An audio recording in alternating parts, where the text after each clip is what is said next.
just to show you how stupid I can be. We were packing on our hands and knees on a hard concrete floor.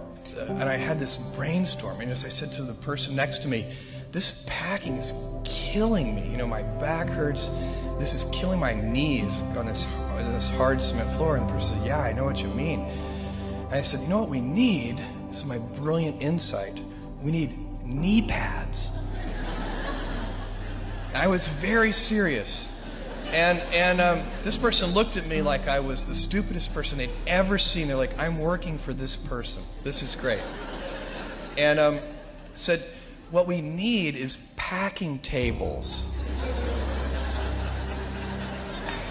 And I looked at this person and I thought that was the smartest idea I'd ever heard. The next day we got packing tables, and I think we doubled our productivity. That early stage, by the way, of Amazon.com, where we were so unprepared, is probably one of the luckiest things that ever happened to us, because risk is a necessary component of progress. So, there are different kinds of people that want to do different kinds of things in their life. And the right framework I found is a regret minimization framework. And so that's just a nerdy way of saying that you want to project yourself to age 80, and then think back over your life.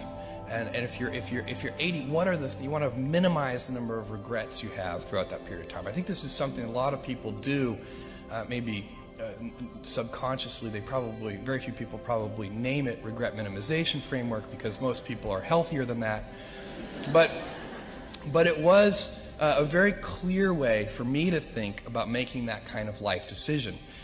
And the way it helped was, I thought, okay, if I go do this thing and participate in this thing called the internet that I genuinely believe is going to be a big deal, and if I fail, am I going to regret having tried and failed? And I knew the answer to that was no.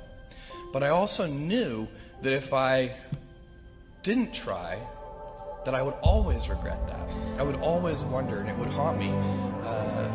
You can't follow the fashion when you're trying to do a startup company, or I think really anything in life.